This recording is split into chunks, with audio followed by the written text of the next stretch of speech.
Assalamualaikum warahmatullahi wabarakatuh. Halo anak-anak semua. Hari ini kita akan belajar tentang hubungan interaksi sosial dalam masyarakat. Tema 4, subtema 1. Nah, apa tujuan pembelajaran kita hari ini? Diharapkan murid dapat mengidentifikasi ciri dan syarat interaksi sosial. Murid dapat mengidentifikasi bentuk-bentuk interaksi sosial.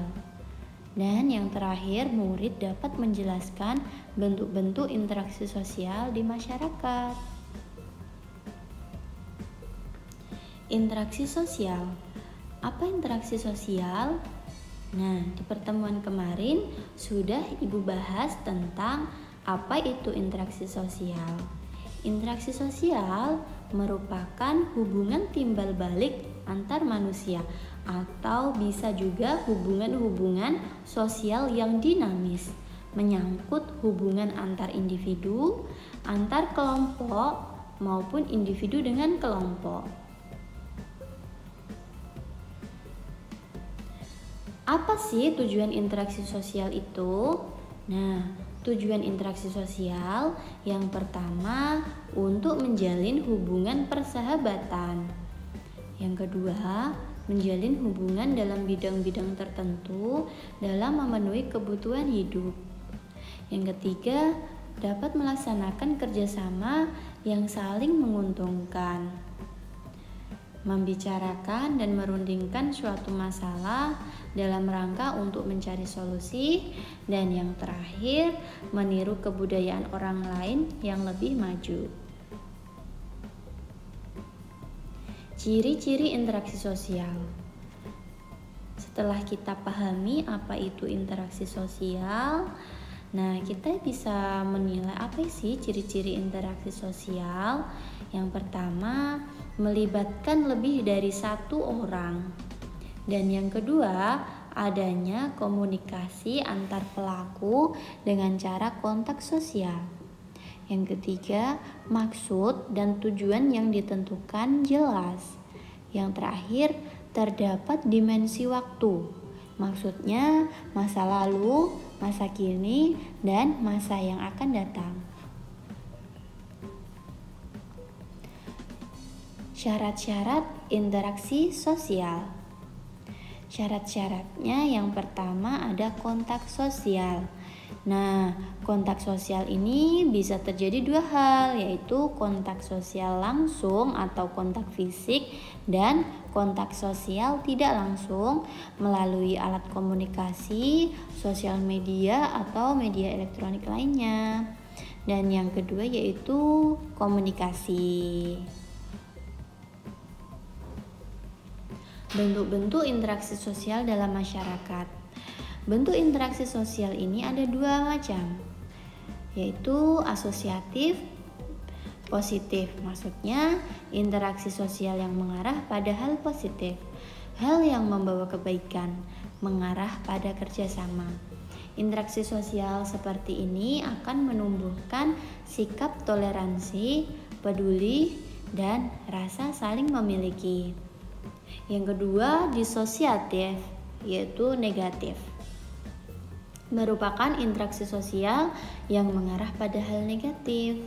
Interaksi seperti ini menghambat persatuan dalam masyarakat. Dalam masyarakat cenderung menimbulkan perselisihan, konflik, dan persengketaan.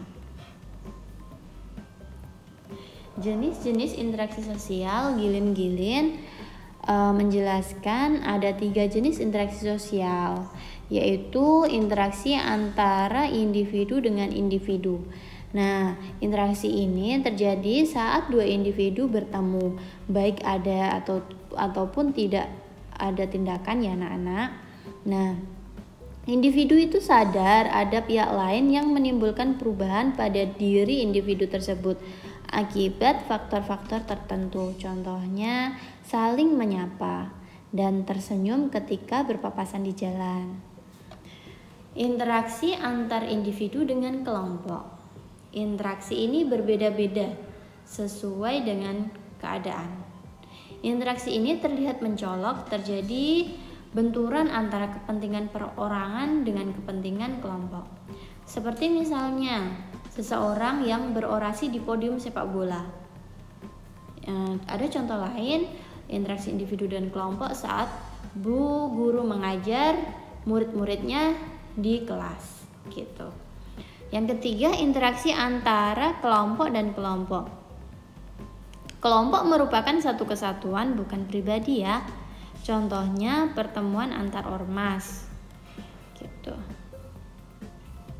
Nah, ada contoh interaksi sosial dalam masyarakat.